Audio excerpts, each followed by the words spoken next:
Tuning in once again to the Queen Ahmadiyyah Shakur TV show. I'm your host, Queen Ahmadiyyah Shakur, and this is the first dose of your daily vitamins. Okay, so let's get into it.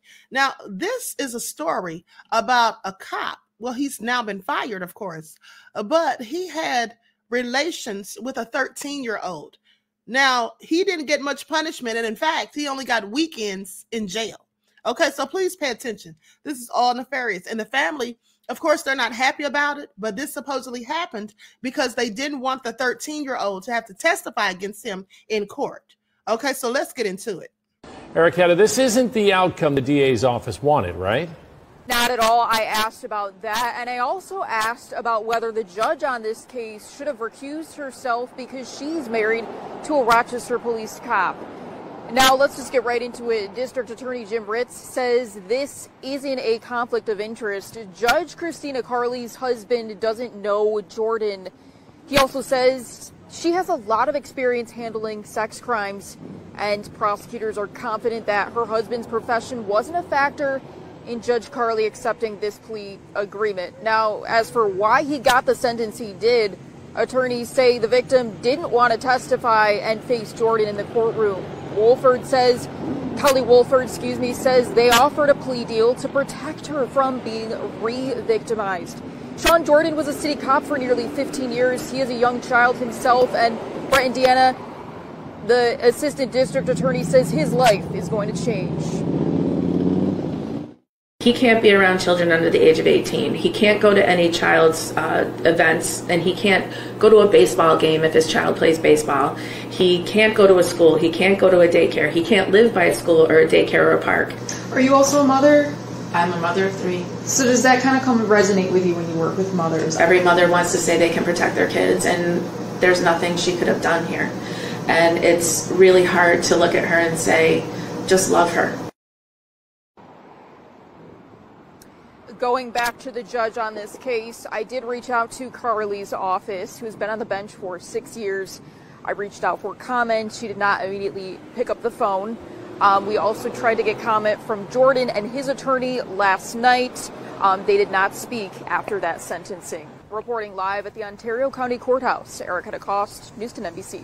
Ericketta, before we let you go, we have to ask, how did the victim meet the former cop? Of course, we know he was a cop at the time of the crime. Well, the assistant district attorney. Okay, so with that all being said, that's absolutely egregious as far as I'm concerned. And I can absolutely understand why the prosecution is upset. Now, and I also understand at the same time them not wanting to re-traumatize the child by having her to testify against him. But here's the thing. He already admitted that he did this. So they absolutely could have given him more than just 10 weekends in jail. And just think about that, because in the case of Young Thug with the YSL RICO trial, remember how Judge Euro Glanville wanted to give attorney Brian Steele 10 weekends in jail? Okay, because he asked him a simple question, because he wanted to hold him in contempt of court. So he was going to get 10 weekends in jail just for that. So someone who's doing something so egregious to a child, at the end of the day, do they really, that's all they get, a slap on the wrist? And I absolutely think that the judge should have recused herself because she's married to a police officer. Okay, so that to me is problematic. I mean, it could make it, she could have been biased in her decision, which I think she was. So anyway, that's what Assistant District Attorney Kelly Woodford said, okay, saying that there was the mother of the victim who begged for the judge to send him, okay, wanted him to go to jail. But Jordan isn't going there. Instead, the former Rochester police officer will spend 10 weekends in jail for raping a 13-year-old in 2022. Jordan admitted that he admitted to it. Okay, he admitted to the rape as part of a plea deal. All right, so he'll also serve 10 years on probation. People like this should absolutely be put in prison. Let's not forget, in the case of Chris Barrios, okay, that little boy was 6 years old, and he was assaulted by a grown man and the man's grown son. And that man had previously done the same thing before, and he simply got 10 years probation. So what happened the next time he did it to Christopher Barrios? Well, he took the child's life because he realized, okay, I can't go back to prison, or I can't go to prison, so I don't want to have any witnesses. So that's what people like this do. So just to give him such a minuscule sentence is absolutely crazy, in my opinion. So goes on to say, Jordan's sentencing was immediately met with outrage from many in the community. How could an admitted child rapist avoid prison? And that's what I would like to know. Now, Wolford, who prosecuted this case, says that she understands the reaction, saying, my child victim is heartbroken and hurt, and her mother is devastated. I said in part yesterday that I will never forget the sound of her mother's voice when I told her her daughter had been great, and the healing has just begun. But right now, there's a lot of sadness, anger, and emotion because we all want more. But the facts and circumstances just, this is the best we could do. I had to protect her daughter, and I did that. Listen. Yeah, okay, I get protecting the daughter, like I said, but you can't tell me that all she could have given him was 10 weekends in jail after he admitted to it. Now, of course, he got a plea deal, but they couldn't have given him a stiffer plea deal. I mean, make it all make sense. So Jordan met the girl through her father, who was a friend. Now, the father would bring the girl with him to Jordan's South Bristol home, and eventually Jordan started picking up the girl from the mother's house, according to prosecutors. So he had been on the force nearly 15 years when he did this to her. But it didn't come to light until he was accused of exposing himself to a minor over video chat in Monroe County. Now, investigators contacted Ontario County to tell them they might have a potential victim, kicking off their investigation, which ended in a first-degree rape charge. Now, the girl did not want to testify and face Jordan, so putting the girl on the stand was not an option. When we have plea discussions with the defendant and his attorney, we have to talk back and forth about what they may be willing to plead to. And there's always that ongoing discussion if they're willing to enter any plea, which honestly is infrequent. Now, but when they do, we have to negotiate what they're willing to plead to and how much time or supervision they're going to get. So this is the best they could do. Okay, they say, I have zero doubt that if we had said you're going to prison, we would have never had a plea. And that is the balance that we have to make in every case, not just Sean Jordan. Okay, that's what the Ontario County Assistant District Attorney, Kelly Wolford, said. And so Judge Christina Carl accepted the plea agreement, a Republican, and she's been on the bench for 6 years. Her husband is a Rochester police officer. Now, News 10 NBC asked if that posed a conflict of interest.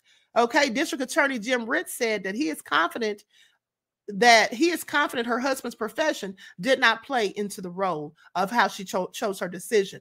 Okay, he says Carl's husband doesn't know Jordan and that she has a lot of experience handling these type of crimes. Saying, I don't believe for a second this judge contemplated or considered in any respect where this guy worked. Police officers hold other officers to a higher standard. We have no reason to believe this judge did anything but that. Let me tell you something. First of all, that's all cap. When he's saying police officers hold other officers to a higher standard, when does that happen? Okay, I'm sorry. Maybe a few police officers do, a few good ones.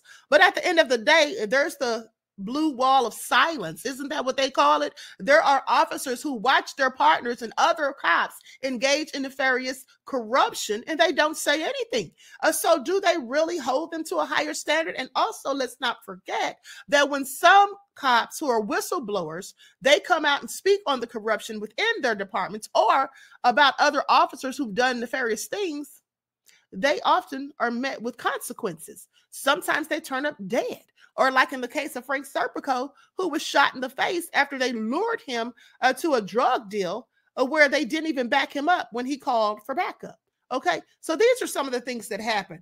So, you know, at the end of the day, like I said, I could understand them not wanting to have a 13-year-old re-traumatized. It's really awful that she had to go through this in the first place and then to further have to get up there on the stand in front of everybody, people that she doesn't know, and tell her story and explain what all she went through, every little detail of what happened and all of that.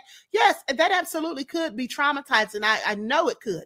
But at the end of the day, the fact that he only got 10 weekends in jail, you know, that makes no sense to me. And then they say that he was sending nude pictures to someone online, to another minor. So knowing this, I mean, I would just have loved for them to have given him a stiffer sentence because I'm sorry, this is just a slap on the wrist. And I absolutely do think that the judge's husband's profession had something to do with it. And they can say that the two cops don't know each other. But at the end of the day, they don't have to know each other, because what we all should know by now is that cops tend to stick together and defend their own, whether they're right, wrong, or indifferent. And that's just what it is. Okay. And if that had been a cop of my skin tone, I wonder if he too would have just gotten 10 weekends in jail, because I doubt it. All right. I doubt it. And if you don't believe that, let's remember the cops that took the life of Breonna Taylor. Okay. How they got no consequences. But then there was another situation with a Black cop and a Latino cop who took the life of a man. Okay. At the same type of incidents, and that man had, or they didn't take his life, I'm sorry, they took his 6-year-old son's life, who the man put in danger when he went on a whole high-speed chase from the police, and the child ended up deceased. Now, they didn't charge the man who was not my skin tone, okay? They didn't charge him for his own son's death. They charged the Black cop and the Latino cop for it and sent them on to prison. One of them got 40 years. At the end of the day, I thought the law was that if you're in the commission of a felony and someone loses their life, you can be charged for it. But they didn't charge the white man. Okay, they charged the cops.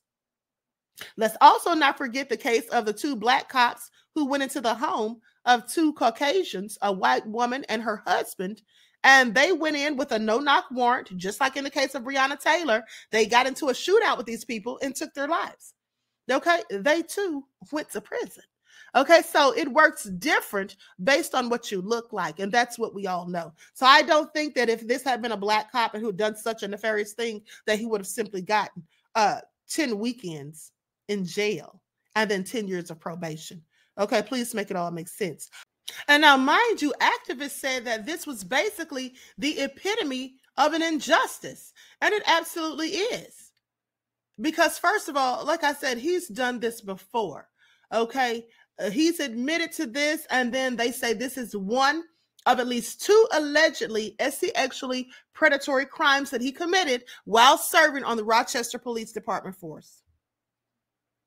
And they say he's a police officer. And if we can't trust the police, then who can we trust? It's a very difficult situation, because this was a child who trusted somebody, and he was an adult who knew better. Now, the SEX pest previously pleaded guilty to second-degree rape and forcible touching in connection to an incident that occurred in his home in South Bristol, a community in Ontario County. He was arrested a year later, 6 months after he was charged in a separate case for allegedly exposing himself to another teenager in an online video chat. Okay, so he's done this all before. And do you think this is the end? Do you think he's not going to do this again? Very likely so. Okay, like I said, in the case of Christopher Barrios. Now, with that all being said, you know, the prosecutors say that Jordan was desperately trying to avoid spending time in jail and facing the violence targeted at both predators and police officers. Well, that's exactly what he should get. That's what he deserves. Okay, now he wants to play the victim all of a sudden. Never mind this poor child who'll be forever traumatized, likely. The prosecution was hoping to keep the young victim from testifying, as we already know, but the victim's family desperately pleaded that Jordan be sent to prison, with her mother testifying in court how he had ruined her daughter's life and doesn't deserve to be out on the streets.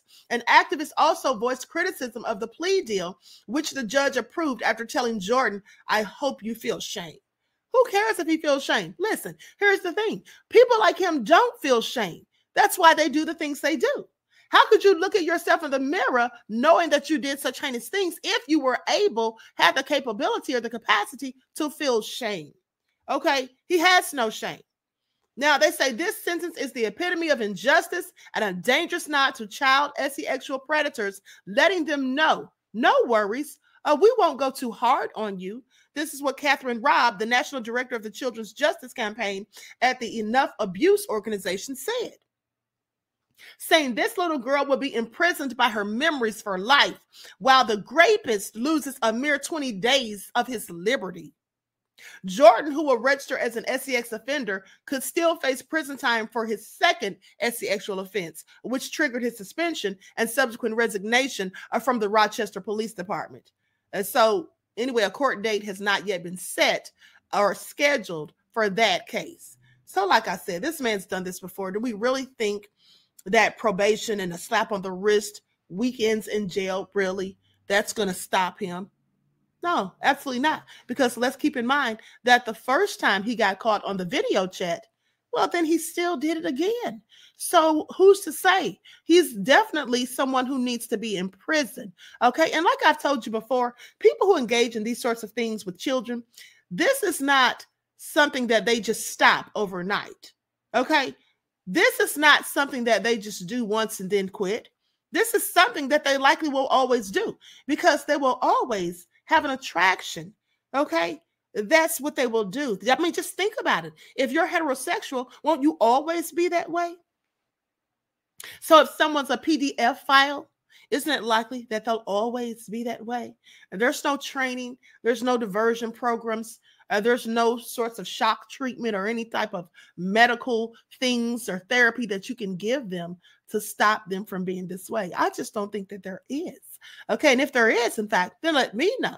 Okay. So anyway, I find it all very egregious, as I said. Also crazy.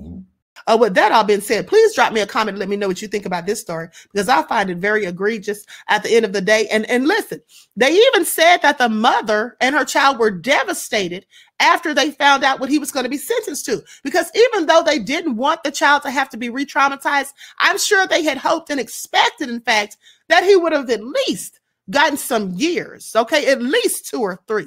Okay, they could have given him 2 or 3 years. Please make it all make sense. Anyway, drop me a comment to let me know what you think. Until next time, beloveds, peace.